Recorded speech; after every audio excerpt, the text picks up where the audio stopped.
이 시간 주시는 하나님의 말씀은 사무엘하 13장 15절에서 22절까지 말씀입니다. 교독하겠습니다. 그리하고 암논이 그를 심히 미워하니 이제 미워하는 마음이 전에 사랑하던 사랑보다 더한지라. 암논이 그에게 이르되 일어나 가라 하니 다말이 그에게 이르되 옳지 아니하다. 나를 쫓아보내는 이 큰 악은 아까 내게 행한 그 악보다 더하다 하되 암논이 그를 듣지 아니하고 그가 부리는 종을 불러 이르되 이 계집을 내게서 이제 내보내고 곧 문빗장을 지르라 하니 암논이 하인이 그를 끌어내고 곧 문빗장을 지르니라. 다말이 채색 옷을 입었으니 출가하지 아니한 공주는 이런 옷으로 단장하는 법이라. 다말이 재를 자기의 머리에 덮어쓰고 그의 채색 옷을 찢고 손을 머리 위에 얹고 가서 크게 울부짖으니라. 그의 오라버니 압살롬이 그에게 이르되 내 오라버니 암논이 너와 함께 있었느냐? 그러나 그는 내 오라버니니 누이야 지금은 잠잠히 있고 이것으로 말미암아 근심하지 말라 하니라. 이에 다말이 그의 오라버니 압살롬의 집에 있어 처량하게 지내니라. 다윗 왕이 이 모든 일을 듣고 심히 노하니라. 압살롬은 암논이 그의 눈이 다말을 욕되게 하였으므로 그를 미워하여 암논에 대하여 잘잘못을 압살롬이 말하지 아니하니라. 아멘. 죄의 파괴력과 그 영향이라는 제목으로 말씀 나누겠습니다. 창세기 4장 7절의 말씀에 보면 죄가 얼마나 우리의 삶을 무너뜨리려고 기다리고 있는지를 잘 묘사해주는 표현이 있습니다. 창세기 4장 7절 말씀에 내가 선을 행하면 어찌 낯을 들지 못하겠느냐? 선을 행하지 아니하면 죄가 문에 엎드려 있느니라. 죄가 너를 원하나 너는 죄를 다스릴지니라. 아멘. 이 가인에 나오는 본문이죠. 바로 죄가 문에 엎드려 있다는 표현입니다. 우리의 삶에서 문이란 일상처럼 넘나드는 곳을 의미하지 않습니까? 오늘도 문을 거치지 않고 하루를 시작하지 않은 사람은 아무도 없는 것처럼 문이라는 것은 우리의 일상, 우리의 삶을 잘 보여주는 영역이죠. 그런 일상과도 같은 문에 죄가 엎드려 있다는 사실, 섬뜩하지 않습니까? 이것이 우리가 살아가는 삶의 일상이라고 성경은 보여주고 있습니다. 가인이 지나는 문 앞에 살인죄가 엎드려 있었던 것처럼 우리가 지나는 수많은 문 앞에 많은 죄들이 엎드려 기다리고 있을지 모릅니다. 그리고 그 죄의 파괴력은 이루 말할 수 없이 큽니다. 그리고 그 영향력도 막중하죠. 오늘 본문은 바로 이러한 사실을 잘 보여주고 있습니다. 첫 번째, 죄는 자기 자신을 파괴합니다. 죄는 마음과 생각을 오염시켜서 스스로 만족하지 못하게 만들고 더 큰 죄악으로 이끌고 가게 되는 것이 바로 죄이죠. 암논은 그의 누이 다말을 연모했습니다. 그러나 다말을 향한 그의 사랑이 올바른 동기에서 시작된 것이 아님을 우리는 발견하게 되죠. 사랑의 동기가 단순한 육체적 욕정에 불과했기 때문에 암논의 사랑은 미움으로 돌변할 수밖에 없었던 것이죠. 뿐만 아니라 암논이 다말을 범하게 된 것은 압살롬과 그의 가문에 먹칠을 하려는 의도가 있었다고 성경학자들은 말하기도 합니다. 이처럼 죄는 인간을 사로잡아 정상적인 판단 능력을 상실하게 만들고 결국 자신을 파괴하는 일이 됩니다. 그리고 더 큰 죄악을 낳게 만드는 것이죠. 이처럼 죄는 자기 자신만을 파괴하는 것이 아니라 두 번째, 죄는 타인을 파괴합니다.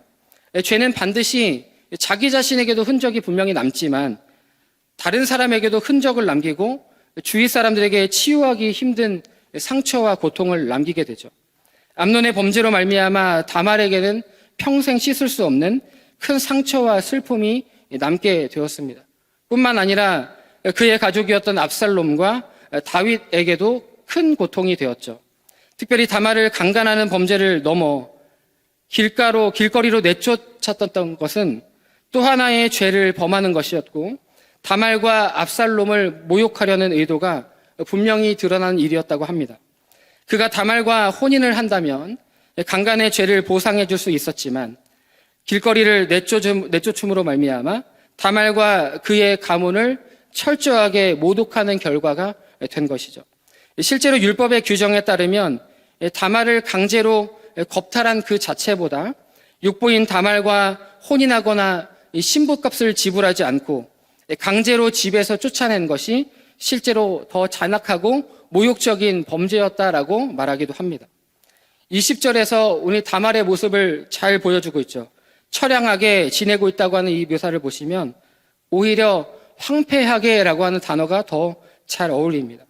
곧 집이나 밭이 다 무너져 폐허가 되었듯이 다말은 정신적으로나 육체적으로나 무너져 심히 황폐한 상태가 되었던 것이죠. 암논의 죄가 상대방이었던 다말과 그의 가문에 얼마나 치유하기 힘든 상처를 남겼겠습니까? 이것이 바로 죄의 파괴력과 그 영향인 것이죠. 그러므로 죄를 지은 것을 결단코 가볍게 여겨서는 안 됩니다. 죄는 먼저는 1차적으로 하나님께 대한 것이기 때문에 반드시 회개해야만 하는 것이죠. 그러나 회개했다고 모든 것이 해결되었다고 생각해서는 안 됩니다. 성경은 분명하게 자신의 죄로 인해 피해를 본 사람, 고통받는 사람이 있는지 돌봐야 될 책임에 대해서도 말하고 있습니다. 세상에게 진심으로 사과해야 되고 손해가 발생했다면 그에 대한 배상을 하도록 규정하고 있는 것이죠. 그러나 그의 아버지 다윗은 이에 대해서 분명히 진노했다고 성경은 표현했지만 암논의 죄를 징계하거나 다말의 수치를 해결하려는 어떤 시도도 아버지로서 하지 않았다라는 것이죠. 이러한 사실은 다윗에게 있어서 그의 장남 암논을 향한 사랑이 정의를 세우는 것보다 앞서 있었음을 보여주는 것이기도 합니다. 성경학자들은 다윗이 시간이 지나면 이 모든 상처가 치유될 것으로 알고 이 일을 처단하는 것이 가정의 화합을 깨치고 왕조의 연속성을 위태롭게 하는 것으로 우려해서 조치하지 않은 것으로 여깁니다. 그 결과 어떤 일이 더 확장될 수밖에 없었을까요? 세 번째, 죄는 공동체를 파괴합니다. 첫 번째가 뭐였죠? 자기 자신을 파괴합니다. 두 번째, 타인을 파괴합니다. 그리고 공동체를 파괴합니다. 죄는 공동체에 악한 영향을 끼쳐서 분노와 북소심을 갖게 하고 시기와 반목, 분열을 조장해서 공동체를 무너뜨립니다. 죄라는 것은 이렇게 당사자에게만 영향을 주는 것이 아니라 주변 사람들에게 반드시 영향을 주게 되어 있죠. 사건 직후 압살롬은 그의 누이 다말을 강간한 이 암논을 미워하면서도 암논에게 옳다 그르다 한 말을 직접 건네지 않는 모습을 보였습니다. 그러나 그냥 가만히 있었던 것은 아니었습니다. 그는 적당한 시기에 그에 상응하는 조치를 취하겠다고 하는 냉혹한 결심을 가지고 스스로 가지고 기다리고 있었던 것이죠. 곧 압살롬은 복수의 칼을 갈게 되었던 것입니다. 암논의 죄로 말미암아 압살롬은 증오를 품게 되고 결국 가족이 서로를 죽이는 비극의 발단이 되게 되었죠. 아버지 다윗이 암논의 죄에 대해서 즉각적으로 징벌하지 않고 간과한 결과 모든 가족 공동체를 파괴하는 일로 이어지게 되었던 것입니다. 이처럼 죄를 징벌하지 않고 간과하는 것이 때로는 더욱 상황을 악화시킬 수 있음을 우리는 보게 됩니다. 그러므로 때로는 교회 공동체 안에서도 마찬가지죠. 모든 공동체가 마찬가지입니다. 죄를 감싸거나 묵인하면 그 죄는 반드시 따리를 틀고 앉아 더 큰 문제를 만들어내기 마련입니다. 그러나 죄를 지적하고 돌이키게 할 때 당장은 아프지만 공동체는 더욱 건강해지는 법이죠. 말씀을 정리합니다. 죄라는 것은 늘 우리가 지나다니는 삶의 문 앞에 엎드려 있습니다. 그리고 죄는 우리를 삼키기 위해서 기다리고 있습니다. 그 죄를 짓도록 유혹하고 있습니다. 미혹하고 있습니다. 죄는 우리 자신을 파괴하려고 또 타인을 파괴하고 공동체를 파괴하는 무서운 파괴력을 가지고 있습니다. 그리고 그 영향은 참으로 큽니다. 그렇다면 이러한 죄로부터 우리 자신을 지키는 비결이 무엇입니까? 로마서 6장 14절 말씀에 죄가 너희를 주장하지 못하리니 이는 너희가 법 아래 있지 아니하고 은혜 아래 있음이니라. 신약 시대를 사는 우리에게는 바로 이런 은혜 때문에 우리가 죄 아래 있지 아니하고 죄가 우리를 주장하지 못하도록 은혜 아래 있는 우리가 은혜 때문에 죄가 더 이상 우리의 삶에 자리를 잡지 못하도록 해야 한다는 것이죠. 바라기는 우리 모두가 오직 하나님의 은혜 아래에 속하여 죄가 우리의 삶에 주장하지 못하게 되기를 원합니다. 그리하여 은혜 안에 죄로부터 우리 자신과 우리 가정과 우리 공동체를 지키는 우리 모두가 되시기를 예수 이름으로 축복합니다. 기도 제목 2가지 올려드립니다. 첫째, 자신을 파괴하고 타인을 파괴하며 공동체를 파괴하는 죄의 영향을 알고 우리 안에 죄의 어떠한 모양이라도 버리게 하여 주시옵소서. 둘째, 문 앞에 엎드려 우리를 사로잡으려고 하는 이 죄로부터 우리 자신과 우리 가정과 우리 공동체를 오직 은혜 안에서 지켜 주옵소서. 이러한 기도 제목들로 기도하시다가 떠나시면 좋겠습니다. 기도하겠습니다. 하나님 아버지, 감사합니다.